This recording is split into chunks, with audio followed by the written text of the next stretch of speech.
ഉറക്കം കുറഞ്ഞ എന്തെങ്കിലും കുഴപ്പമുണ്ടോ, ഉറക്കം കൂടിയ എന്തെങ്കിലും കുഴപ്പമുണ്ടോ? ഇതൊക്കെ അറിയണം എന്നുണ്ടെങ്കിൽ നിങ്ങൾ എന്ത് ചെയ്യണം?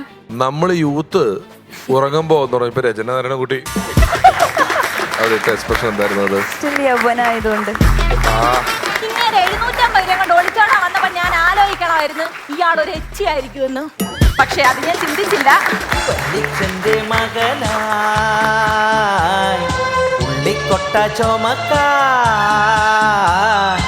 Once upon a time, once upon a time, once upon a time, once upon a time. Hello dearest viewers and welcome, and this is a brand new episode of Once Upon a Time Season 4 Stand Up for Girls, മലയാളത്തിലെ ആദ്യത്തെ stand up comedy show. Once Upon a Time Season 4 ഒരു ഹണ്ടിലാണ്, ഒരു അന്വേഷണത്തിലാണ്. അതായത് standup comedy പെർഫോമൻസുകൾ കാഴ്ചവെക്കുവാനായിട്ട്, പ്രതിഭ തെളിയിക്കുവാനായിട്ട് കഴിവുള്ള female standup കൊമേഡിയന്മാർക്ക് വേണ്ടി ഒരു അടിപൊളി വേദി ഒരുക്കി കൊടുത്തിരിക്കുകയാണ്. നമുക്കറിയാം, ഇതിനോടകം തന്നെ ഒരുപാട് കഴിവുള്ള പ്രതിഭകളാണ് ഇവിടെ മാറ്റിവെച്ചിരിക്കുന്നത്. And the journey is very fruitful. പ്രേക്ഷകരുടെ ഭാഗത്തു നിന്ന് വളരെ നല്ല സപ്പോർട്ടാണ് കിട്ടിക്കൊണ്ടിരിക്കുന്നത്. പ്രേക്ഷകർക്ക് ഒരു വലിയ നന്ദി പറഞ്ഞുകൊണ്ട് നമ്മുടെ ഇന്നത്തെ ഒരു ബ്രാൻഡ് ന്യൂ എപ്പിസോഡിലേക്ക് കടക്കുന്നു. Welcome once again. നമ്മുടെ ഷോയുടെ നെടും തൂണുകൾ, നമ്മുടെ 2 ജഡ്ജസിനെ ആദ്യം തന്നെ വെൽക്കം ചെയ്യുകയാണ്. Let's welcome the one and only the comedy king Ramesh Pisharody, the beautiful, the gorgeous, the talented Rachana Narayanankutty. സത്യം പറഞ്ഞാൽ നമ്മുടെ ഷോയുടെ ഒരു കണ്ണിലുണ്ണിയായി മാറിയിരിക്കുന്നത് ഈ വ്യക്തി ഇല്ലെങ്കിൽ നമ്മുടെ ഷോ ഇല്ല എന്നൊരു അവസ്ഥയിലേക്ക് വരെ എത്തിയിരിക്കുകയാണ്. ഒരുപാട് സ്നേഹം കൊടുത്തുകൊണ്ട് നല്ലൊരു കൈഡ് കൊടുത്ത് നമുക്ക് സ്വാഗതം ചെയ്യാം. Let's welcome Tata pro max.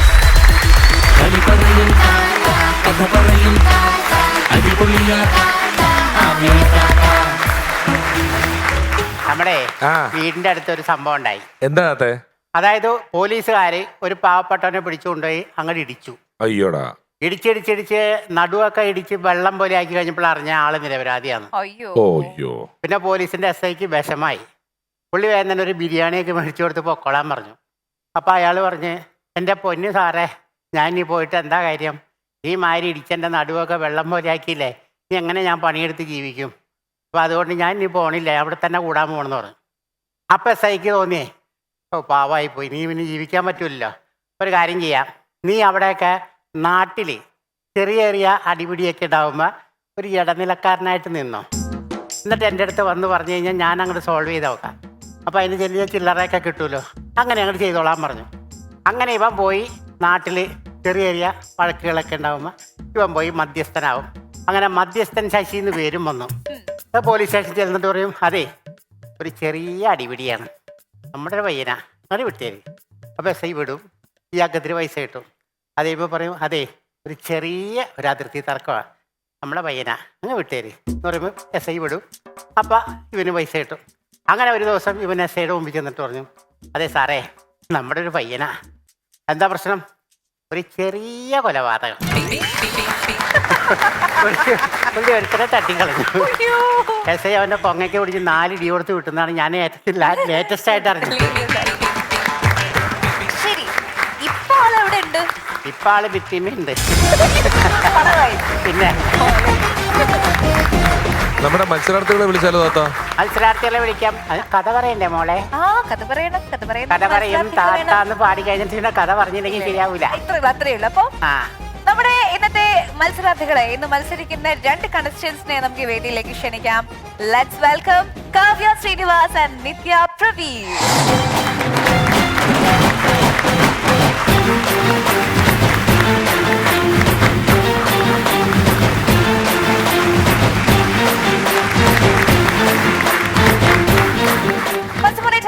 സ്വാഗതം ചെയ്യുന്നു കാവ്യ ശ്രീനിവാസ് ആൻഡ് നിത്യ പ്രവീൺ.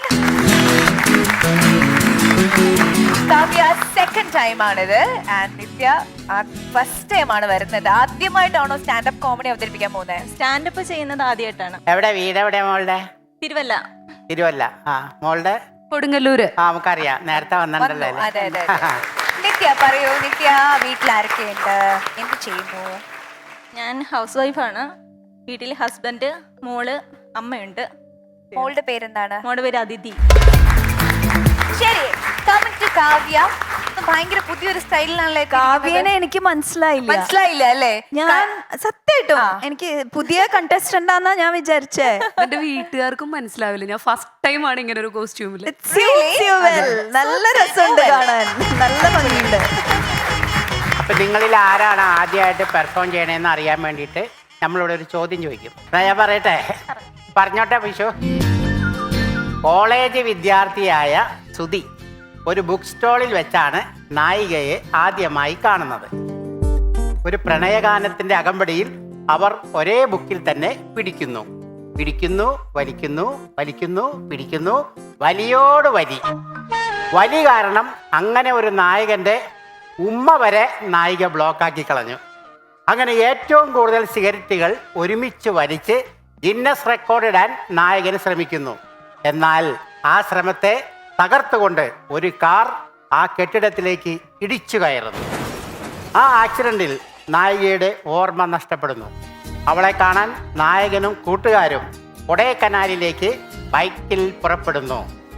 എന്നാൽ കഷ്ടമെന്ന് പറയട്ടെ, നായിക നായകനെ തിരിച്ചറിയുന്നില്ല. സങ്കടത്തോടെ അവിടെ നിന്നും വന്ന നായകൻ ഒരു കേക്ക് കട തുടങ്ങുന്നു.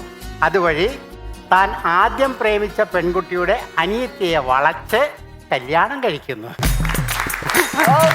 എനിക്കിത് പറയാൻ ധൃതിയായി ഉത്തരം. എനിക്ക് അവസരമില്ലല്ലോ, അല്ലെങ്കിൽ ഞാൻ ഭയങ്കരമായിട്ട് വെമ്പുന്നുണ്ടല്ലേ? വെമ്പുന്നുണ്ട്. എല്ലാം മനസ്സിലായില്ലേ? എല്ലാം മനസ്സിലായി. എനിക്ക് രണ്ടാമത്തെ കിട്ടിയില്ല. അപ്പൊ ആദ്യത്തെ അവസരം ആർക്കാ കൊടുക്കണ്ടേ? ആരാ പറയാൻ പോലെ ആദ്യത്തെ കഥ? എനിക്ക് തോന്നുന്നു ഒരെണ്ണം കസ്തൂരിമാനാണെന്ന്. ആ ബാക്കി മൂന്നും പറയൂ, എന്നിട്ട് അടുത്താളും പറയട്ടെ. ബാക്കി ആ അറിയില്ല. ഒരെണ്ണം കസ്തൂരിമാൻ, ബാക്കി അറിയില്ല. ഇനി താൻ പറയൂ. അനിയത്തിപ്രാവ്. ആ അയ്യോ, രണ്ടാമത്തെ കഥ ഒന്നുകൂടെ പറഞ്ഞ നേരം ഞാൻ നോക്കി വെച്ചായിരുന്നു. പിന്നെ ആ രണ്ടാമത്തെ ലാസ്റ്റത്തെ കഥ. ലാസ്റ്റത്തെ കഥ ആ നായിക ഇങ്ങനെ നായികനെ രണ്ടാമത്തെ കഥ. നായകനെ മറന്നു. പ്രേമം ആ നടുക്കത്തെ കഥ. അറിയില്ല. നായകൻ കുറെ സിഗരറ്റ് വലിച്ചത്. തീവണ്ടിയാണോ? അപ്പൊ വൺസ് അപ്പോൺ എ ടൈമിൽ ഇന്നത്തെ വേദിയിൽ ആദ്യം പെർഫോം ചെയ്യുന്നത് കാവ്യ ശ്രീനിവാസ്.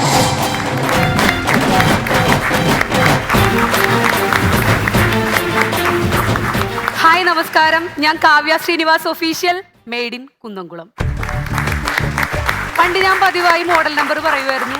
ഇപ്പൊ ആൾക്കാർ അനാവശ്യമായിട്ട് എന്റെ വയസ്സ് കണ്ടുപിടിക്കാൻ തുടങ്ങിയതോടുകൂടെ ആ പരിപാടി ഞാൻ നിർത്തിയ വിവരം ഇവിടെ അറിയിക്കുന്നു. കഴിഞ്ഞ തവണ വന്നപ്പോ എനിക്കുണ്ടായ ചെറിയ ഒരു ദുരനുഭവം പറഞ്ഞുകൊണ്ട് ഞാൻ സ്റ്റാർട്ട് ചെയ്യാന്ന് വിചാരിച്ചു. വേറൊന്നുമല്ല, കഴിഞ്ഞ തവണ ഞാൻ ഷൂട്ടിന് വന്നപ്പോ നല്ല അതികലശലായ പനിയും ജലദോഷവും മൂലമാണ് ഇവിടെ വന്ന് നിന്നിരുന്നത്. അതുകൊണ്ട് തന്നെ ഷൂട്ട് കഴിഞ്ഞിട്ട് എങ്ങനെയെങ്കിലും ഒന്ന് റൂമിൽ പോയി കിടന്നാൽ മതി എന്ന് മാത്രമായിരുന്നു എൻ്റെ ചിന്ത. ചെന്നു, കിടന്നു, ഉറങ്ങി. പക്ഷേ ഏകദേശം ഒരു 12:30-12:45 ഞാൻ ഞെട്ടിണീച്ചു. എനിക്ക് തന്നെ മനസ്സിലായി എനിക്ക് തീരെ വയ്യ, നല്ല വിറയലും പനിയും. കൂടെ ഒരു റൂംമേറ്റ് ഉണ്ടായിരുന്നു, അവളെ ഞാൻ വിളിച്ചു. കുറ്റം പറയരുത്, ഫസ്റ്റ് വിളിയിൽ തന്നെ അവൾ എണീച്ചു.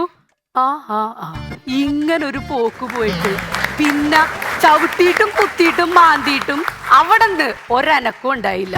ലാസ്റ്റ് കൊടുങ്ങല്ലൂരിൽ നിന്ന് എന്റെ കെട്ടിയവൻ വന്ന് എനിക്ക് മരുന്ന് തന്നു. എന്നിട്ടും കൂടെ കിടന്നവള് ഇതൊന്നും അറിഞ്ഞില്ല. അന്ന് എനിക്കൊരു സത്യം മനസ്സിലായി പിഷാരടി ചേട്ടാ. മനസ്സും ശരീരവും വിശ്രമാവസ്ഥയിലേക്ക് പോവുകയും വ്യക്തി അചേഷ്ടനാവുകയും തന്മൂലം പരിസരങ്ങളെ മറക്കുകയും ചെയ്യുന്ന പ്രക്രിയക്കാണ് ഉറക്കം എന്ന് പറയുന്നത്. എന്റെ പൊന്ന് രചനേച്ചി, സത്യം, പരമാർത്ഥം. അന്ന് അവള് കിടക്കണ കിടപ്പ് കണ്ടിട്ടുണ്ടെങ്കിലേ നമ്മുടെ CBI കുറിപ്പില് ജഗതിച്ചേട്ടൻ മോളിൽ നിന്നിടുന്ന ഡമ്മിക്കുണ്ടാവും ഇതിലും അടക്കം ഒതുക്കും. അന്ന് തന്നെ ഞാൻ എന്റെ കണ്ടന്റ് ഉറപ്പിച്ചു. ഉറക്കം നല്ല രസമുള്ള പരിപാടിയല്ലേ അല്ലെ? ഉറങ്ങാൻ എല്ലാവർക്കും ഇഷ്ടമാണ്. എന്താണ് ഉറക്കം? എന്തിനാണ് ഉറങ്ങണത്? ഉറക്കം കുറഞ്ഞ എന്തെങ്കിലും കുഴപ്പമുണ്ടോ? ഉറക്കം കൂടിയ എന്തെങ്കിലും കുഴപ്പമുണ്ടോ? ഇതൊക്കെ അറിയണം എന്നുണ്ടെങ്കിൽ നിങ്ങൾ എന്ത് ചെയ്യണം? എന്നോട് വെച്ചിട്ട് കാര്യമില്ല, വല്ല ഗൂഗിളിലും പോയി സെർച്ച് ചെയ്തോ. പിന്നെ പണ്ട് തുടങ്ങിയ ആൾക്കാർ പറയും 10 പൈസയുടെ ചെലവില്ലാതെ നമുക്ക് നടത്താൻ പറ്റിയ 1-2 കാര്യങ്ങളേ ഉള്ളൂ, അതിലൊന്ന് ഉറക്കമാണെന്ന്. ശരിയല്ല. എന്താന്ന് വെച്ചാ 10 പൈസ കയ്യിൽ ഇല്ലാണ്ടായാലും 5 കാശ് കൂടുതൽ വന്നാലും ഉറക്കദേവതേന എത്ര ഉറക്കം വിളിച്ചാലും എന്റെ പൊന്നു രമേശേട്ടാ വിളി കേൾക്കൂല. പിന്നെ നമ്മളെ പോലുള്ള യൂത്തിൻ്റെയൊക്കെ രാത്രി ഉറക്കം ഉളച്ചിട്ട് നേരം വൈകി എഴുന്നേക്കുന്ന നമ്മുടെയൊക്കെ ലൈഫ് സ്റ്റാർട്ട് ചെയ്യണത് പോലും സ്നൂസിങ് എന്ന് പറയുന്ന ഒരു ഓപ്ഷനിൽ നിന്നായിരിക്കുള്ളൂ. അലാം അടിക്കും, സ്വാഭാവികം നമ്മളത് സ്നൂസ് ആക്കും. അപ്പൊ ഞാൻ നോക്കിയിട്ട് വേൾഡിലെ തന്നെ ദ ബെസ്റ്റ് അലാം എന്ന് പറയുന്നത് നമ്മുടെ പ്രപഞ്ചത്തിലെ ഏറ്റവും വലിയ പോരാളി നമ്മുടെയൊക്കെ അമ്മമാര്. രാവിലെ 7 മണിക്ക് വിളിക്കുമോ എന്ന് ചോദിച്ചാ 6 മണിക്ക് വിളിച്ചിട്ട് 8 മണിയായി എന്ന് പറയും. ഇതിനാണെങ്കിൽ ആ സ്നൂസിങ് ഓപ്ഷൻ ഇല്ല. വേറെ കുറെ എക്സ്ട്രാ ഫീച്ചേഴ്സ് ഉണ്ട്. എന്തായാലും വെള്ളം കോരി ഒഴിക്കും, പാത്രത്തിനെറിയും. എന്റെ വീട് കൊടുങ്ങല്ലൂരായോണ്ട് നൈസായിട്ട് ഭരണിപ്പാട്ടും പാടും. എന്നിട്ട് ഇവരൊരു ഡയലോഗ് ഉണ്ട്, മടിയാണത്രേ, ഉറക്കം മടിയുടെ ലക്ഷണാണെന്ന്. ശരിക്കും നമ്മളെ മടിയന്മാരാക്കിയത് ആരാണ്? ഇവരൊക്കെ തന്നെയാണ്. കുഞ്ഞുവാവേരുന്നപ്പോ പിടിച്ചു കിടത്തി അങ്ങോട്ട് ഉറക്കും. 24 മണിക്കൂർ ഉറക്കം. ഒന്ന് കണ്ടും തിരുമ്പി എണീച്ച് വരുമ്പത്തേനും പിന്നെയും പാപ്പം തന്നു കിടത്തി ഉറക്കും. എന്റെ ഓർമ്മ ശരിയാണെങ്കിൽ എന്റെ അമ്മ ഇല്ലാത്ത പാട്ടുപാടി പോലും എന്നെ ഉറക്കിയിട്ടുണ്ട്. സുക്കൂടു സുക്കൂടു സുർക്കൂടൂടൂടൂന്ന്. ഈ സുക്കുട് എന്താണെന്ന് എന്റെ അമ്മക്ക് ഇപ്പോഴും അറിയില്ല. ഞാനോ കേട്ട് എന്റെ മക്കൾക്കും ഇപ്പൊ ഇത് തന്നെയാണ് പാടിക്കൊണ്ടിരിക്കുന്നത്. ഉറക്കം എന്ന് പറഞ്ഞു കഴിഞ്ഞാൽ രാത്രിയാണ്. രാത്രി എന്ന് പറഞ്ഞു കഴിഞ്ഞാൽ ഇരുട്ടാണ്. ഇരുട്ടൊന്നും എനിക്ക് പേടിയില്ല, ഞാൻ ഭയങ്കര ധൈര്യശാലിയാണെന്ന് പറയുമെങ്കിലും രാത്രി ലൈറ്റ് ഇട്ട് കിടക്കണവരാണ് ഇവിടെ ഇരിക്കണേൽ പകുതി എന്ന് എനിക്കറിയാം. ഏറ്റില്ല. നല്ല റിയാക്ഷൻ. കാലഘട്ടത്തിനനുസരിച്ചിട്ട് ഉറക്കത്തിന്റെ രീതികൾ ഇങ്ങനെ മാറിക്കൊണ്ടിരിക്കും. പിന്നെ ഉറക്കത്തിന്റെ രാത്രികൾ എന്ന് പറയുന്നത് ഉറക്കം ഇല്ലാത്ത രാത്രിയുണ്ട്, ഉറക്കം ഉള്ള രാത്രിയുണ്ട്. ഉറക്കം ഉള്ള രാത്രി എന്ന് പറഞ്ഞു കഴിഞ്ഞാൽ അങ്ങനെ പ്രത്യേകിച്ച് ഒന്നുമില്ല. ഉറക്കം ഉറങ്ങണ ദിവസം ഉറക്കമുള്ള രാത്രി. പിന്നെ ഉറക്കം ഇല്ലാത്ത രാത്രി. ഉറക്കം ഇല്ലാത്ത രാത്രി എന്ന് പറയുന്നത് യുവജനോത്സവത്തിന്റെ തലേന്ന് ഉറക്കം വരില്ല, ഓണം സെലിബ്രേഷന്റെ തലേന്ന് ഉറക്കം വരില്ല, ടൂർ പോണ ദിവസം ഉറക്കം വരില്ല. എന്റെ കാര്യത്തിൽ എക്സാമിന്റെ തലേന്ന് എനിക്ക് വലിയ കുഴപ്പമൊന്നുമില്ല. റിസൾട്ട് വരുന്നതിന്റെ തലേ ദിവസം എനിക്കും പ്രത്യേകിച്ച് കുഴപ്പമൊന്നുമില്ല. പക്ഷെ റിസൾട്ട് വരുന്ന അന്ന് രാത്രി എന്റെ കുഴപ്പമല്ല, ആ പറട്ട പെണ്ണുമ്പുള്ള എന്നെ കിടത്തി ഉറക്കാറില്ല. അതായത് എന്റെ അമ്മ. പിന്നെ ഞാൻ എന്തായാലും സ്റ്റാൻഡപ്പ് ചെയ്യാൻ വന്നതാണ്. അപ്പൊ സ്റ്റാൻഡപ്പിന്റെ മെയിൻ ടൂൾസ് എന്ന് പറയുന്നത് അച്ഛനമ്മ, അച്ഛൻ, അമ്മമ്മ, ഒരു ഗുണമില്ലാത്ത അമ്മാവന്മാർ.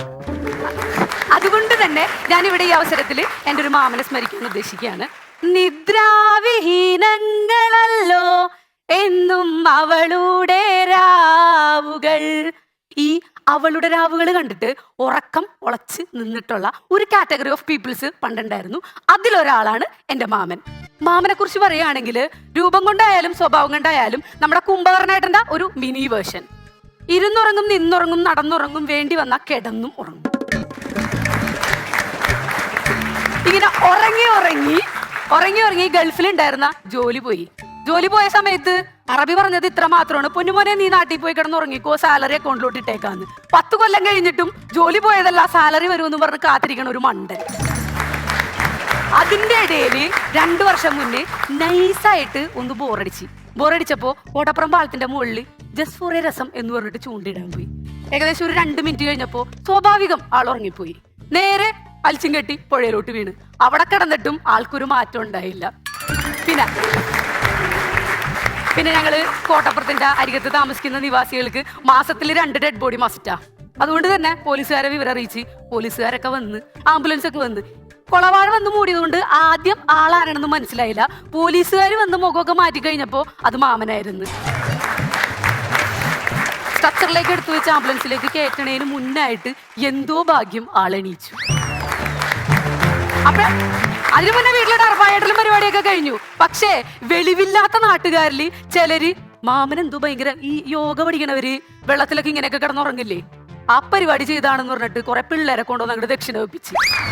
അതുകൊണ്ടൊരു ഭാഗ്യം ഉണ്ടായി, ആംബുലൻസുകാർക്ക് കൊടുക്കാൻ വേണ്ടി പൈസ വേറെ അവിടെ നിന്നും തെണ്ടണ്ടി വന്നില്ല. അതുകൊണ്ട് ഇപ്പൊ പുള്ളി നാട്ടിൽ അറിയപ്പെടുന്ന ഒരു യോഗാഭ്യാസിയാണ്. പിന്നെ പുള്ളിയുടെ അഭ്യാസമൊക്കെ ഞങ്ങൾ കുഞ്ഞിനാളിലേ തുടങ്ങി കാണുന്നതല്ലേ. നമ്മുടെയൊക്കെ തറവാട് വീടായിരുന്നിട്ടാ. അപ്പൊ ആ ടൈമില് എല്ലാവരും ഹാളില് ഇങ്ങനെ കൂട്ടം കൂടിയേ കിടന്നുറങ്ങുള്ളൂ. ആകെ ഒരൊറ്റ ഫാൻ ഉണ്ടാവും, അത് കറങ്ങിയാ പറയാ കറങ്ങിന്ന്. പിന്നെ മാമനല്ലേ, മാമൻ ഒരു കട്ടിലൊക്കെ സ്വന്തമായിട്ടുണ്ട്. നമ്മളിങ്ങനെ ഒരു ദിവസം ചൂടെടുത്ത് കിടക്കണ സമയത്ത് പതിവില്ലാണ്ട് ഭയങ്കര കാറ്റ്, അതും അടിയിൽക്കൂടി. സുഖമായിട്ട് കിടന്നുറങ്ങാന്ന് വിചാരിച്ചെങ്കിലും എന്നാലും ഒരു ക്യൂരിയോസിറ്റി, എന്താണ് ഈ കാറ്റ്. നൈസായിട്ട് ലൈറ്റ് ഇട്ട് നോക്കിയപ്പോ ഈ പുള്ളിക്കാരൻ എന്തോ സ്വപ്നം കണ്ട് കമന്നടിച്ച് വീണിട്ട് വിഷുചക്രം കിടന്ന് കറങ്ങണമാരിങ്ങനെ കറക്കം. ഇപ്പൊ നിങ്ങൾ വിചാരിക്കുന്നുണ്ടാവും, ഈ പുള്ളി എന്താ കല്യാണം കഴിച്ചില്ലേ? കല്യാണം കഴിച്ചോ എന്ന് ചോദിച്ചാൽ കഴിച്ചു, ഇല്ലയോ എന്ന് ചോദിച്ചാൽ ഇല്ല. വേറൊന്നുമല്ല, ഞങ്ങളുടെ തൊട്ടപ്പുറത്തെ വീട്ടിലെ രമണൻ ചേട്ടൻ കല്യാണം കഴിച്ചു കൊണ്ടുവന്ന അന്ന്, അതിനു മുന്നേ എനിക്ക് വേറൊരു കാര്യം പറയേണ്ടി വരും. ഈ പണ്ട് കാലങ്ങളിൽ പ്രേമം, കുഞ്ഞി അത്സിത ഉത്സിത പ്രവൃത്തികൾ, അവിഹിതങ്ങൾ ഇതെല്ലാം നടത്തിക്കൊണ്ടിരിക്കുന്നത് ഫോണിൽ വിളിച്ചിട്ട് മോളൂസെ ഇങ്ങുവ എന്ന് പറഞ്ഞിട്ടായിരുന്നില്ല. ചെറിയ വിസിലടി, കയ്യടി, ചൂളംവിളി ഈ വക പരിപാടി കൊണ്ടായിരുന്നു. അപ്പൊ ഈ രമണൻ ചേട്ടൻ കെട്ടിക്കൊണ്ടുവന്ന ചേച്ചിക്ക് ഈ വിസിലടി കേട്ട അവിടെ ചെന്നിരിക്കുന്ന ചെറിയൊരു ചാബല്യം ഉണ്ടായിരുന്നു. അവിടെ ഫസ്റ്റ് നൈറ്റ് തുടങ്ങി. ജസ്റ്റ് കലാപരിപാടികൾ ആരംഭിക്കുന്നതിന് മുന്നായിട്ട് ഇവിടെ മാമൻ വിസിലടി തുടങ്ങി. ചേച്ചിയാണെങ്കിലോ വന്ന് ഞങ്ങളുടെ പെരക്കാത്തിരുന്നു. പിന്നെ സ്നേഹമുള്ള ഞങ്ങളുടെ അച്ഛനോ മുന്നിൽ അവരെ പിടിച്ചങ്ങ് കെട്ടിച്ച്. അത് കഴിഞ്ഞ ഒരാഴ്ച കഴിഞ്ഞപ്പോ ഇവര് മസിനഗുടി വഴി ഊട്ടിപ്പോയി. ഇതിപ്പോ വന്നതല്ല, എന്റെ മാമൻ പണ്ടേ വിട്ട കേസാ. പക്ഷേ ഒരാഴ്ച കഴിഞ്ഞ് തിരിച്ചു വന്നത് മാമൻ മാത്രം. എന്റെ ഊഹം ശരിയാണെങ്കിൽ ഇതിനേക്കാൾ നന്നായി വിസിലടിക്കാൻ അറിയാവുന്ന ആരോ അവിടെ ഉണ്ടായിരുന്നു. അതിനുശേഷം പുള്ളിക്ക് നല്ല ദാമ്പത്യം, പ്രേമം ഇതൊക്കെ കാണുന്നത് ചെറിയ ബുദ്ധിമുട്ടാണ്. അതിൻ്റെ ഇടയിൽ കഴിഞ്ഞ ദിവസം യൂട്യൂബിൽ ഒരു വീഡിയോ കണ്ടു ഇത്രേ. അതോടുകൂടി പുള്ളി ഉറക്കം എന്ന് പറയുന്ന പരിപാടി ഉപേക്ഷിച്ചു. എന്താണെന്നറിയോ വീഡിയോ? നമ്മുടെ കണ്ണിനുള്ളില് ഒരു പ്രത്യേക തരം സൂക്ഷ്മജീവികൾ ഉണ്ടെന്ന്. ഇത് നമ്മൾ ഉറങ്ങുന്ന സമയത്താണ് പ്രത്യുൽപാദനം നടത്തണേന്ന്. ഇതറിഞ്ഞതിന് ശേഷം ഈ മനുഷ്യൻ ഉറങ്ങിയിട്ടില്ല. മരിച്ചാൽ പോലും എന്റെ കണ്ണടച്ചു വെക്കരുതെന്നാണ് എഴുതി വെച്ചേക്കുന്നത്. ഇനിയിപ്പോ മാമന്റെ പരിപാടി കഴിഞ്ഞു. ഇനി എന്റെ ടൂൾ നമ്പർ 2 ചങ്കത്തി കൂട്ടുകാരത്തി. അവള് അത്യാവശ്യം ചെറിയൊരു സെലിബ്രിറ്റിയും കാര്യങ്ങളും ഒക്കെയാണ്. അതുകൊണ്ട് തന്നെ പലരും അവളുടെ അടുത്ത് വന്ന് സെൽഫി എടുക്കുമോ ചേച്ചി, ഇൻസ്റ്റയിൽ മെൻഷൻ ചെയ്തു സ്റ്റോറി ഇടുമോ എന്നൊക്കെ ചോദിക്കാറുണ്ട്. അങ്ങനെ ഒരു പാവം പയ്യൻ വന്ന് സെൽഫി ചോദിച്ചു. ഇവള് സെൽഫി എടുത്തു. ഇവള് അത്യാവശ്യം നല്ലേന്നല്ല, പണ്ടാറ് ഉറക്ക ഭ്രാന്തിയാ. പായ കണ്ടാ അവിടെ കിടന്നോളും. മറവിയുമുണ്ട്. വീട്ടിൽ വന്നിട്ട് ഇവള് സ്റ്റോറിയൊക്കെ ഇടാൻ മറന്നുപോയി. ചക്കൻ രാത്രി മെസ്സേജ് വെച്ചു, ചേച്ചി സ്റ്റോറി ഇട്ടില്ല. അപ്പോൾ സ്റ്റോറി ഇടാൻ വേണ്ടി എന്തെങ്കിലും ക്യാപ്ഷൻ ഇടണമല്ല. നോക്കിക്കഴിഞ്ഞപ്പോ ചെക്കനും പച്ച ഇവളും പച്ച. ക്യാപ്ഷൻ ഇട്ട് ചെക്കൻ കയറി അങ്ങ് പച്ച പിടിച്ചെന്ന്. നേരെ കിടന്നുറങ്ങി. പിറ്റേന്ന് രാവിലെ നോക്കിയപ്പോഴാണ് ഈ പച്ചിടാൻ മറന്നുപോയെന്ന്. ചെക്കൻ കയറി അങ്ങ് പിടിച്ചെന്നായി. ചെക്കൻ്റെ ഇൻസ്റ്റാഗ്രാം അക്കൗണ്ട് അന്ന് തന്നെ പൂട്ടിയെന്നാണ് കേട്ടത്. ഇതിന്റെ ആഫ്റ്റർ എഫക്റ്റ് ഒക്കെ കഴിഞ്ഞു, കുഴപ്പമൊന്നുമില്ലാന്ന് എഴുതിയിട്ട് കഴിഞ്ഞ ദിവസം ഞാനും അവളും കൂടെ റോട്ടിൽ കൂടെ നടന്നു പോണ സമയത്ത് കുറച്ച് ടീംസ് കൂടി നിന്നിട്ട് പറയണേ, ദേ പോണ് പീഡനത്തിന് ഇരയായ പെൺകുട്ടിന്ന്. അത് അവിടെ നിന്നും പോയി. അങ്ങനെ ഈ ഉറക്ക കൂടുതലും ഉറക്ക കുറവുകളും ഇതൊക്കെ കാരണം പലർക്കും പല നഷ്ടങ്ങളും ഇഷ്ടങ്ങളും എല്ലാം വന്നിട്ടുണ്ടാവും. അപ്പൊ എനിക്ക് നിങ്ങളോട് പറയാനുള്ളത് ഇത്ര മാത്രമാണ്. ജംബു ബലാനി ബക്വാനി പദംതി വിമലേചലെ കവി കമ്പിത ശകാബ്യം ഗുളു ഗുളു ഗുളു. ഇതിന് പ്രത്യേകിച്ച് അർത്ഥവും കാര്യങ്ങളും ഒക്കെ ഉണ്ടോന്ന് എനിക്കറിയില്ല. ചിലപ്പോൾ ഹരിസാറിന് അറിയാൻ പറ്റും. എനിക്ക് നിങ്ങളോട് പറയാനുള്ളത് എല്ലാവർക്കും ഗുഡ് നൈറ്റ്.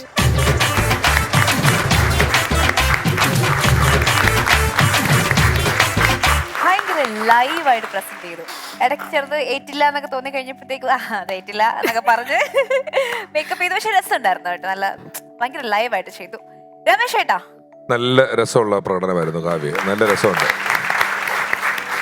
തനിക്ക് ചില ഓരോരുത്തർക്ക് തനിക്ക് ഈ വിറ്റ് തുടങ്ങുമ്പോഴും തീരുമ്പോഴും കാലിൽ മുട്ടുമുടക്കുന്ന ഒരു പരിപാടിയുണ്ട് ചിലരുടെ വർത്തമാനത്തിൽ. അതുകൊണ്ട് ഞാനത് പറഞ്ഞപ്പോൾ കഴിഞ്ഞ് ഇങ്ങനെ ആ സാധനം ചിലർക്കുണ്ട്. അങ്ങനെ ഒരു പരിപാടി വർത്തമാനത്തിൽ ശരീരത്തിന് കുഴപ്പമൊന്നുമില്ല, അതൊന്നും ഒരു പ്രശ്നമല്ല. പക്ഷെ നല്ല വിറ്റുകൾ ഒരുപാടെണ്ണം പറഞ്ഞു. എനിക്ക് ഏറ്റവും രസം തോന്നിയൊരു കാര്യം, നിങ്ങൾ ഈ ട്രോളുകളിൽ വരുന്ന ഉദയനാട് താരത്തിലെ ഒരു മീം കണ്ടിട്ടുണ്ടോ? സ്വന്തം സീൻ സിനിമയിൽ കാണുമ്പം സലീമേട്ടൻ ഇങ്ങനെ അഭിമാനത്തോടെ ഇരിക്കുന്ന ഒരു ഇതല്ലേ എന്ന് പറഞ്ഞതുപോലെ ഈ പെർഫോമൻസിന്റെ ഇടയിൽ എവിടെയോ ഈ കാവ്യ കയറി പറഞ്ഞു, നമ്മൾ യൂത്ത് ഉറങ്ങുമ്പോ എന്ന് പറഞ്ഞപ്പോ രചന നാരായണൻകുട്ടി ഒരു ചെറിയ സാധനം രചനയ്ക്ക് അല്ല, എന്താ രചന അത്, എന്തായാലും സംഭവം അത് അവിടെ ഇട്ട എക്സ്പ്രഷൻ എന്തായിരുന്നു? അത് സ്റ്റിൽ യൗവനായതുകൊണ്ട് വല്യപ്പൻ അവിടെ ഇരുന്ന് മരിച്ച കാര്യം വളരെ കൂളായിട്ട് പറഞ്ഞല്ലോ. മരിക്കുമല്ല ചെയ്തത്, പുള്ളി ഉറങ്ങി തന്നെ കിടക്കുമായിരുന്നു. മരിച്ചു എന്ന് നമ്മൾ വിചാരിച്ചുള്ളൂ, നാട്ടുകാരെ പോലെ തന്നെ. ആ വിറ്റ് വളരെ നല്ല വിറ്റായിരുന്നു, നമ്മളെ അങ്ങനെ വിചാരിപ്പിക്കാൻ പറ്റി, നല്ല വിറ്റായിരുന്നു. അപ്പോൾ ഞാനിത് പറഞ്ഞപ്പോൾ ഒരു കാര്യം ഇതിനിടയിൽ ഓർത്തത്, ഞങ്ങളുടെ നാട്ടിലൊരു കല്യാണം നടക്കുക. ഒരു കല്യാണം നടക്കുമ്പോൾ ഇങ്ങനെ പലരും വരുന്നുണ്ട്, പെണ്ണിൻ്റെ അച്ഛൻ അവരൊക്കെ ഇങ്ങനെ കല്യാണമൊക്കെ നടക്കുന്നതിൻ്റെ ഇടയിൽ ചേലക്കര എന്ന് പറയുന്ന ഷൊർണൂർ ഭാഗത്തുള്ള സ്ഥലത്തു നിന്നൊരു അമ്മയും കുടുംബവും കൂടെ വരാനുണ്ട്. അവരൊരു ട്രാവലറാണ്, ഒരു 20 പേർക്കുള്ള 20 പേരെ ട്രാവലറിൽ വരുന്നുണ്ട്. അപ്പം ഇങ്ങനെ രാവിലെ അനുഗ്രഹം മേടിക്കൽ ചടങ്ങൊക്കെ നടക്കുമ്പോൾ പെട്ടെന്ന് ഒരാൾ വന്നിട്ട്, അതെ ചെറിയൊരു പ്രശ്നമുണ്ട്, എന്നാ ആ ചേലക്കരയിൽ നിന്ന് വരുന്ന ട്രാവലർ മറഞ്ഞു, അതിലുള്ള 20 പേരും അവിടെ ആശുപത്രിയിലൊക്കെ ആയി, അവർക്ക് കല്യാണത്തിന് വരാൻ പറ്റില്ല എന്ന് പറഞ്ഞ് ഒരു ന്യൂസ് കിട്ടിയിട്ടുണ്ട്. ആളപായം വല്ലതും ഉണ്ടോ? ആളപായമൊന്നുമില്ല, പക്ഷെ സാരമായ പരിക്കുണ്ട്, അവർക്ക് കല്യാണത്തിന് വരാൻ പറ്റില്ല. അങ്ങനെയപ്പോൾ പുള്ളി ഇങ്ങനെ ഫോൺ എടുത്ത് ഭയങ്കര ടെൻഷനായിട്ട് ഡയൽ ചെയ്തിട്ട്, ഹലോ മാറ്റനെ, 20 പേർക്കുള്ള അരി കുറച്ചിട്ടാ മതി കേട്ടോ. ആ പുള്ളി നേരെ പാചകക്കാരനെ വിളിച്ച് അപ്പോഴത് കട്ട് ചെയ്ത് ഞാനടുത്ത് ദുഃഖിച്ച് നിൽക്കുവാണ്. അത് നല്ലതായിരുന്നു. അതുപോലെ ഈ ഉറക്കം വെളുപ്പിന് അമ്പലത്തില് തിരുമേനി കയറി നട അടച്ചിട്ട് അകത്തിരുന്ന് ഉറങ്ങിപ്പോയിന്നേ. വീടിനടുത്തൊരു അമ്പലത്തില് പുറത്ത് തൊഴാൻ നിൽക്കുന്നവന്റെ നട തുറന്നിട്ടല്ലേ എവിടെയും പോകാൻ പറ്റുള്ളൂ. ഇവരൊക്കെ തൊഴുത് നിൽക്കുന്നവര് 20 മിനിറ്റായി 30 മിനിറ്റായി. ഇത് ഹോട്ടൽ മുറി കയറി വിളിക്കുന്നവരെ തുറന്ന് വിളിക്കാൻ പറ്റുമോ? അതുമില്ല, തിരുമേനി ഉറങ്ങിപ്പോയി അകത്തിരുന്നിട്ട്. ഒരു രക്ഷയില്ല. എന്നിട്ട് അവസാനം കതിനെ പൊട്ടിച്ച അമ്പലത്തിന്റെ ചുറ്റും പൊട്ടിച്ചിട്ട് പുള്ളി തുറന്നു വന്നിട്ട് നുണ പറയാ, ഞാൻ ചില സ്പെഷ്യൽ പരിപാടികൾ പൂജകളൊക്കെ ചെയ്യാറുണ്ടായിരുന്നു. ഇത് നടന്ന കാര്യം എൻ്റെ കുട്ടിക്കാലത്ത്. അപ്പോൾ ഉറക്കം ഒരു വലിയ കാര്യമാണ്. താൻ പറഞ്ഞാലും ഉറങ്ങിയില്ലെങ്കിൽ എന്താ കുഴപ്പമെന്ന് വെച്ചാല് ഭക്ഷണം ഇല്ലാണ്ട് വേണേ ഒരു 10 ദിവസം വരെയൊക്കെ ജീവൻ കിടക്കും. ഉറക്കമില്ലെങ്കിൽ 10 കിടക്കൂല. അതിനു മുമ്പ് തൊട്ടിപ്പോവും. അത്രയും പ്രാധാന്യമുണ്ട് ഉറക്കത്തിന്. ആ വിഷയം എടുത്തുകൊണ്ട് വന്നതും പറഞ്ഞതും എല്ലാം വളരെ നല്ലതായിരുന്നു. നല്ല അവതരണമായിരുന്നു കേട്ടോ, ഗംഭീരം. Kavya, beautiful subject, excellent presentation, very beautiful presentation with very good energy എല്ലാമായിരുന്നു. എനിക്ക് എപ്പോഴും ഏറ്റവും ബ്യൂട്ടിഫുൾ ആയിട്ടുള്ള ഉറക്കം തോന്നിയിട്ടുള്ളത് ബസ്സിലുള്ള യാത്രയുടെ ഇടയിലുള്ള ഉറക്കം. അത് ഭയങ്കര സുഖമുള്ള ഉറക്കമാണ്. ആ കാറ്റടിച്ചുകൊണ്ടിട്ടുള്ള ആ ഉറക്കം ഉണ്ടല്ലോ, അത് പറയാതിരിക്കാൻ പറ്റില്ല. അങ്ങനെ കുറേ ഉറക്ക നിമിഷങ്ങളിലേക്ക് നമ്മളെ കൊണ്ടുപോകുന്നതിനും ബ്യൂട്ടിഫുൾ ആയിട്ട് പ്രസന്റ് ചെയ്തതിനും കൺഗ്രാറ്റുലേഷൻസ്. ഇനി വരണം. അടിപൊളിയായിരുന്നു. ഞാൻ ഉറക്കത്തിന്റെ കാര്യം പറഞ്ഞപ്പോഴേ മധ്യസ്ഥൻ ശശിക്ക് പറ്റിയ ഒരു അമളി ഉണ്ടായിരുന്നു. ഒരു ജ്വല്ലറിയിൽ സെക്യൂരിറ്റി ആയിട്ട് നിൽക്കണ്ടായിരുന്നു പുള്ളി. അപ്പൊ രാത്രി ആയി കഴിഞ്ഞപ്പോ ഈ ജ്വല്ലറി ഉടമസ്ഥന്റെ കൂട്ടുകാരന്റെ മകളുടെ കല്യാണമാണ്. ഈ കല്യാണത്തിന് സ്വർണം പണിയിച്ചു കൊടുക്കുന്ന ആള് കൃത്യസമയത്ത് പണിയിച്ചു കൊടുത്തില്ല. അപ്പൊ ഈ കൂട്ടുകാരൻ പറഞ്ഞു, നീ എന്തിനാ വിഷമിക്കണേ, ജ്വല്ലറിയിലല്ലേ സ്വർണ്ണം ഇരിക്കണേ, നമുക്ക് പോയി സ്വർണ്ണം ആവശ്യത്തിന് എടുക്കാം, അത് കഴിയുമ്പോൾ അങ്ങോട്ട് വെച്ചാൽ പോരെ എന്ന് പറഞ്ഞിട്ട് പോയി അവർ ജ്വല്ലറി തുറന്നു, സ്വർണ്ണം എടുത്തു, തൂക്കി. ഇതെല്ലാം കഴിഞ്ഞ് ജ്വല്ലറി അടച്ചു പൂട്ടി പോയിട്ട് മധ്യസ്ഥൻ ശശി അറിഞ്ഞില്ല. നെക്സ്റ്റ് നമ്മുടെ അടുത്ത മത്സരമാണ്. മത്സരാർത്ഥിയെ ക്ഷണിക്കുന്നു നിത്യ പ്രവീൺ.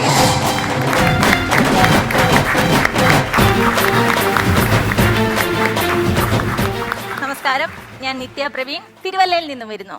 ഈ പ്രവീൺ എന്ന് പറയുന്നത് എൻ്റെ ഹസ്ബൻഡാണ് കേട്ടോ. അപ്പൊ നിങ്ങൾ വിചാരിക്കും ഞാൻ എന്തിനാ ഇവിടെ ഇത് പറയുന്നേന്ന്. കാരണം പുള്ളി എന്നോട് പറഞ്ഞ് പുള്ളിയെ കുറിച്ചൊന്ന് പൊക്കി പറഞ്ഞേക്കണേന്ന്. അപ്പൊ എന്തായാലും വന്ന സ്ഥിതിക്ക് എന്തെങ്കിലുമൊക്കെ ഒന്ന് പറഞ്ഞിട്ട് വന്ന് വിചാരിച്ച്. അതായത് എൻ്റെ ഹസ്ബൻഡ് പ്രവീൺ, 33 വയസ്സ്, കാണാൻ സുന്ദരൻ, സുമുഖൻ, സുശീലൻ. പുതിയ വിവാഹാലോചനകൾ ക്ഷണിക്കുന്നില്ല, കാരണം അയാൾക്ക് അതിൻ്റെ ആവശ്യമില്ല. പിന്നെ നമുക്കെന്താ തുടങ്ങാം അല്ലേ? നമുക്ക് എല്ലാവർക്കും പണി കിട്ടാറുണ്ട്. പണിയെന്ന് പറയുമ്പം 2 തരത്തിലുള്ള പണിയുണ്ട്. ഒന്ന്, നമുക്ക് ഉപജീവന മാർഗമായി കിട്ടുന്ന പണിയും. 2, തൊട്ടടുത്തിരിക്കുന്നവൻ നമുക്കിട്ട് തരുന്ന 8ന്റെ പണിയും. എനിക്ക് പറയാനുള്ളത് ഇത് 2ാമത്തെ പണിയെ കുറിച്ചാ. കാരണം സ്ഥിരമായി പണി മേടിക്കുന്ന ഒരാളാണ് ഞാൻ. എനിക്ക് പണി തരുന്ന ഒരാളാണ് എൻ്റെ കെട്ടിയോനും. പുള്ളി എന്നെ കെട്ടിയത് തന്നെ പുള്ളിക്കിട്ട് കിട്ടിയ 8ന്റെ പണിയാണെന്ന് അങ്ങേര് തന്നെ പറഞ്ഞുണ്ടാക്കുന്നെങ്കിലും എൻ്റെ പൊന്നേച്ചി അതല്ല സത്യം. എനിക്ക് കിട്ടിയ 16ന്റെ പണിയാണെന്ന്. അപ്പൊ എനിക്ക് പുരിയില്ലേ? ഇപ്പൊ താനേ പുരിയത്. പിന്നെ അയാളെ മാത്രം കുറ്റം പറഞ്ഞിട്ട് കാര്യമില്ല.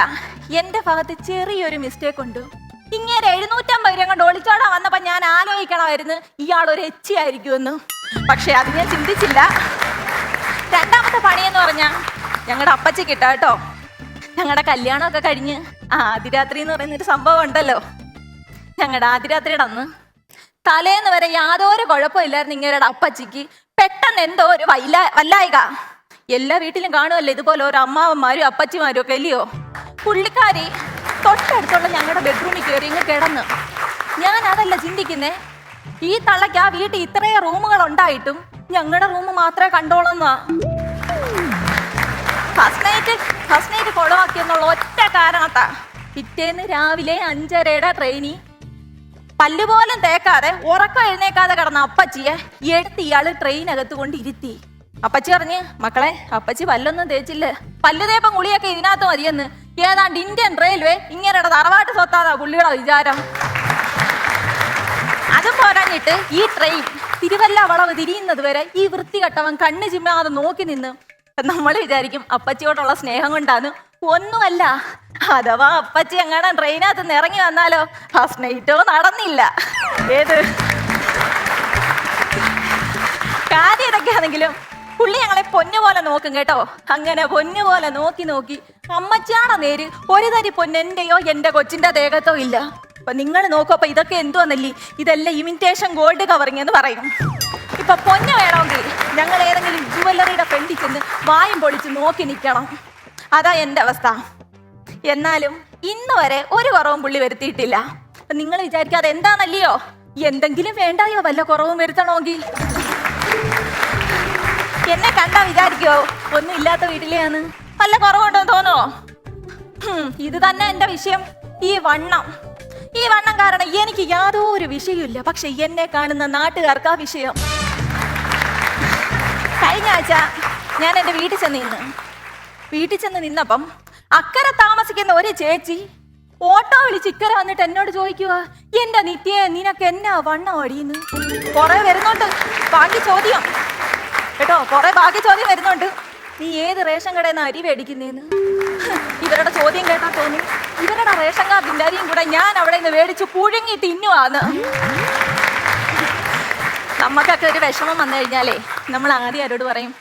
ഹസ്ബൻഡിനോട് പറയത്തില്ലയോ? അപ്പൊ ഞാൻ പറയും കേട്ടോ. അപ്പം ഞാനിങ്ങനെ ചേട്ടനടുത്ത് എന്ന് പറഞ്ഞ്, ചേട്ടാ ഈ വണ്ണം ഒരു വിഷയമാണ്, എന്നെ എല്ലാവരും അങ്ങ് കളിയാക്കുമെന്ന്. അപ്പം പുള്ളി പറഞ്ഞ്, മോളെ നീ ഒരു കാര്യം ചെയ്താൽ മതി, ആരെങ്കിലും എന്തെങ്കിലും തരുമ്പോ ഇങ്ങനെ ആക്കരുത്, വേണ്ടാന്നുള്ള രീതി ഈ തലയാട്ടെ കാണിക്കാവെന്ന്. പുള്ളി എന്നെ ആക്കിയതാണെന്ന് എനിക്ക് മനസ്സിലായില്ലെങ്കിലും അന്ന് ഞാനൊരു തീരുമാനം എടുത്ത് ഡയറ്റ് ചെയ്ത് ഈ വണ്ണം ഞാൻ കുറയ്ക്കുമെന്ന്. പിന്നെ ഞങ്ങളുടെ വീട്ടിൽ ഒരു കാര്യമുണ്ട് കേട്ടോ, ഞാൻ എന്ന് ഡയറ്റ് ചെയ്യാൻ തീരുമാനിക്കുന്നു അന്ന് ഈ വൃത്തികെട്ടവൻ പോയി പുറത്തുനിന്നൊരു 10 പൊറോട്ടയും ചിക്കൻ ഫ്രൈയും കൊണ്ടുവരും. ഞാനില്ല പൂച്ച ഉണക്കമീൻ തലയൊക്കെ നോക്കിയിരിക്കുന്നതാണ്.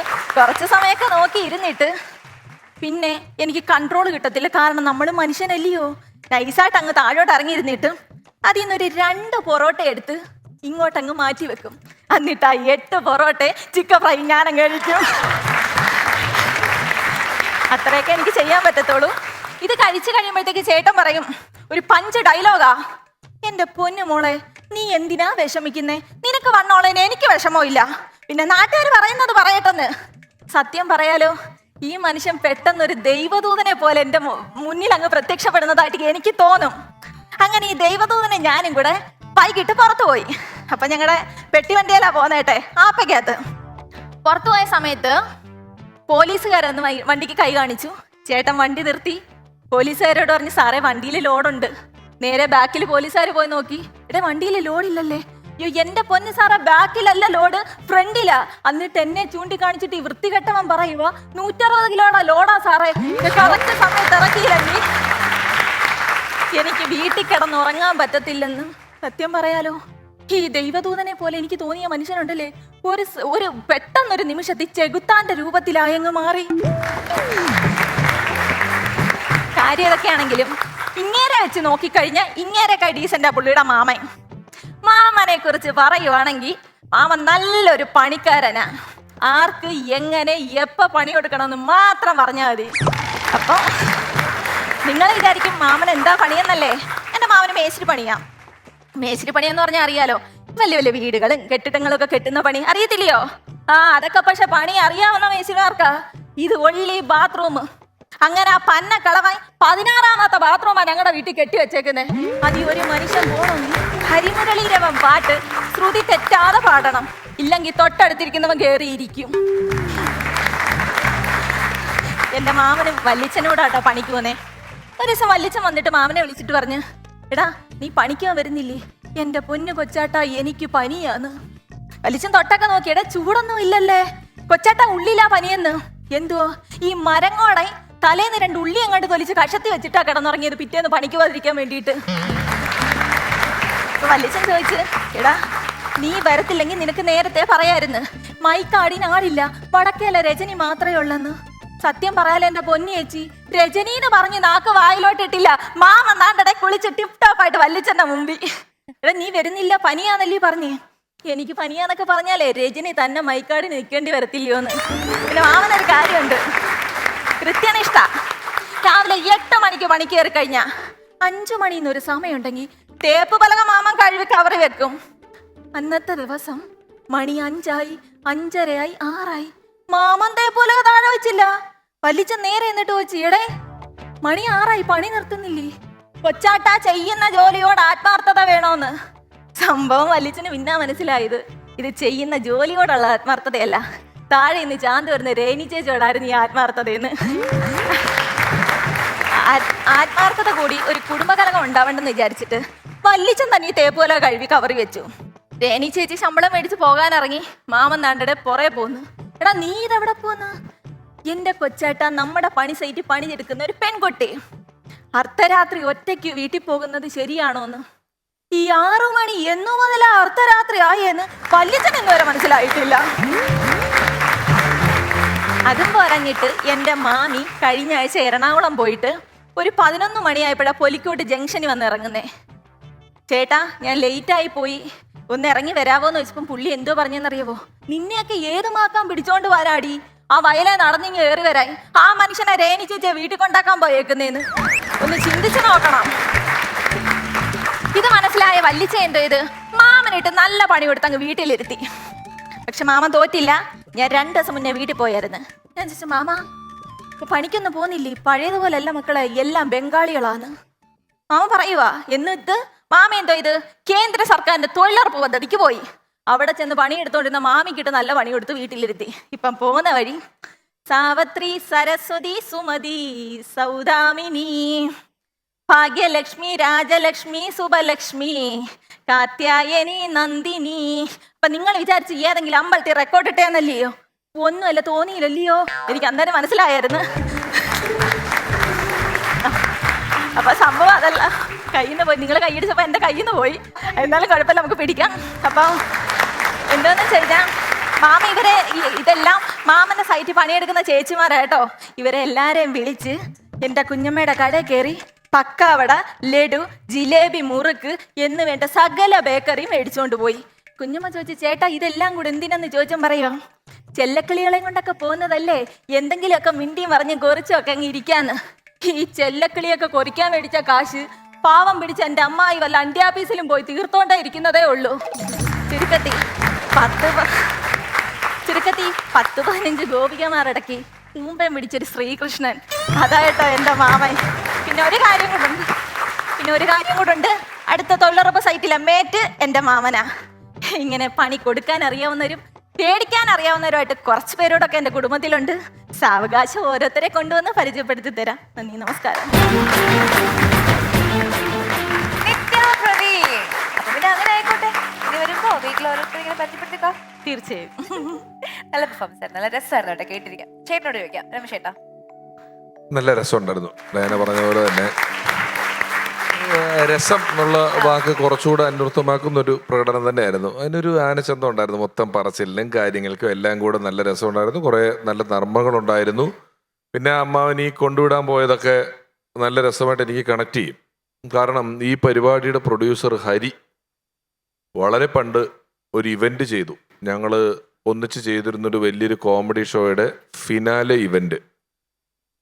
ഇവന്റ് തീർന്നപ്പോൾ പാതിരാത്രി ഒരു 1 മണി എങ്കിലും ആയിട്ടുണ്ട്. അന്ന് 2-3 ആങ്കർമാരുണ്ട്. മെയിൻ 2 ആങ്കർമാരുണ്ട്, 2 പരിശീലന ആങ്കർമാർ, ഒരു പെങ്കൊച്ചും വന്നിട്ടുണ്ട്. അപ്പം എങ്ങനെയെങ്കിലും തീർന്ന് വീട്ടിൽ പോയാൽ മതി എന്ന് പറഞ്ഞിരിക്കുമ്പോൾ എനിക്കൊരു ഓൾട്ടോ കാറുണ്ട്. ഇവനെ ഞാൻ വീട്ടിൽ കൊണ്ടുവിടാം എന്നൊരു പ്ലാൻ ഇട്ടിട്ട് ഇവൻ എൻ്റെ കാറ് കഴിച്ചിട്ട് എൻ്റെ പോണ വഴിക്കാണ് ഒരു സുഹൃത്തിനെ കൂടെ ആക്കുമെന്ന് ചോദിച്ചിട്ട് ഇവൻ അതിനകത്തുള്ള 2-3 പെങ്കൊച്ചുങ്ങൾ എൻ്റെ കാറിൽ കയറ്റിയിട്ട് ഞാൻ ഡ്രൈവറായിട്ട് നിങ്ങളെല്ലാം രാത്രി എറണാകുളത്തുള്ള പല വീടുകളിൽ കൊണ്ടാക്കിയിട്ടുണ്ട്. അവൻ്റെ ആത്മാർത്ഥത എനിക്ക് അന്നാണ് മനസ്സിലായത്, ഹരിയുടെ. സത്യമായിട്ടും അത് ചെയ്യിച്ചിട്ടുണ്ട് എന്നെ കൊണ്ട്. എനിക്ക് ആ അമ്മാവൻ രാത്രി പാടത്ത് കൊണ്ടുവിടാൻ പോയ കഥ പറഞ്ഞപ്പോൾ എനിക്കത് വല്ലാതെ ഓർമ്മ വന്നു. ഞാനൊക്കെ എന്തിനാ ഇങ്ങനെ പോയെന്നും കൊണ്ടുവിട്ടെന്നും ഉള്ളതൊക്കെ അത് ചെയ്യിച്ചൊരു ഓർമ്മ ഈ പരിപാടിയുമായി ബന്ധപ്പെട്ട് വന്നു പറഞ്ഞപ്പോൾ പിന്നെ ആ പണിക്ക് പോകുന്ന അമ്മാവൻ്റെ അവരുടെ കാര്യങ്ങളെല്ലാം വളരെ രസമായിരുന്നു. തൻ്റെ അവതരണവും ചിരിച്ചും കൈയെടുത്തും ചില പ്രത്യേക ശൈലികളൊക്കെ ഗംഭീരമായിരുന്നു കേട്ടോ. സൂപ്പറായി. നിത്യ നല്ല രസമുള്ള പെർഫോമൻസ് ആയിരുന്നു. നിത്യയുടെ ചിരി നല്ല ഭംഗിയുള്ള ചിരിയാണ്. ആ ചിരി ത്രൂ ഔട്ട് നിത്യ മെയിൻറ്റെയിൻ ചെയ്തു. ഓരോ കാര്യം പറഞ്ഞ് ഇവര് കൈയടിക്കുമ്പോഴത്തേക്ക് ആ ചിരി വന്നിട്ട് പിന്നെ അടുത്ത കണ്ടന്റിലേക്ക് കൊണ്ടുപോയിട്ട് ഒരു രസകരമായിട്ടൊരു ഫ്ലോ എല്ലാം ഉണ്ടായിരുന്നു. നല്ല നല്ല വിഷയങ്ങളുമായിട്ട് ഇനി വരാൻ പറ്റട്ടെ നിത്യക്ക്. മോളിങ്ങനെ ഈ അവതരിപ്പിക്കുന്ന സമയത്തെ റിഹേഴ്സൽ എടുക്കുമ്പോൾ തന്നെ ഈ കയ്യടിക്കുള്ള നമ്മളൊരു വിറ്റിടുമ്പോൾ ആ കയ്യടിക്കുള്ളൊരു ഗ്യാപ്പ് മനസ്സിലാക്കി വെച്ചേക്കണം. അപ്പോൾ അവിടെ ഒരു കയ്യടി വീഴുന്നുള്ള കാര്യം ഉറപ്പായിരിക്കും. അപ്പോൾ ആ കയ്യടി വീണതിന് ശേഷമേ പിന്നെ നമ്മൾ സ്റ്റാർട്ട് ചെയ്യാൻ പാടുള്ളൂ. പണ്ട് ധർമ്മജൻ ഇതുപോലെ റിഹേഴ്സൽ വെച്ചിട്ട് കയ്യടി ഇല്ലായിരുന്നു, ഗ്യാപ്പ് കൂടി പോയി. അങ്ങനെ രണ്ട് രസകരമായ പെർഫോമൻസുകൾ നമ്മൾ കണ്ടു കഴിഞ്ഞിരിക്കുന്നു. ദാറ്റ് ഓഫ് കാവ്യ ആൻഡ് നിത്യ. ഇവരിൽ ആരാണ് മികച്ചു നിൽക്കുന്നത്, ഇവരിലെ ബെസ്റ്റ് പെർഫോമർ ആരാണ് എന്നറിയാം. അവിടെ മാർക്സിൽ കിടക്കുന്നു. രചന. കാവ്യക്ക് എന്റെ വക 50-ൽ 46 മാർക്ക്. 46. വിഷുവിന്റെയോ? 47 മാർക്ക്. 47. നിത്യക്ക് ഞാൻ 50-ൽ 46. എന്റെ വക 45. യെസ്, അപ്പോ കാവ്യക്ക് ലഭിക്കുന്നു 93 പോയിന്റ്സ്. അതുപോലെ തന്നെ നിത്യക്ക് 91 പോയിന്റ്സ്. ഓക്കെ, രണ്ടുപേർക്കും 90 എബവ് ആണ് മാർക്സ് കിട്ടിയിരിക്കുന്നത്. ദാറ്റ് മീൻസ് ഗോൾഡൻ എൻട്രി ലഭിച്ചിരിക്കുന്നു. വീണ്ടും നിങ്ങൾക്ക് ഇവിടെ വന്ന് പെർഫോം ചെയ്യാൻ സാധിക്കും അടുത്തൊരു എപ്പിസോഡിലൂടെ. കൺഗ്രാറ്റുലേഷൻസ്. ആൻഡ് ഇവരിലെ best performer is none other than Kavya. Once Upon a Time season 4 മത്സരാർത്ഥികളെ കാത്തിരിക്കുന്നത് പറക്കാട് ജുവൽസ് നൽകുന്ന സമ്മാനം. സമ്മാനം അവർക്ക് നൽകാനായിട്ട് രമേശ് ഏട്ട, രചന പ്ലീസ്.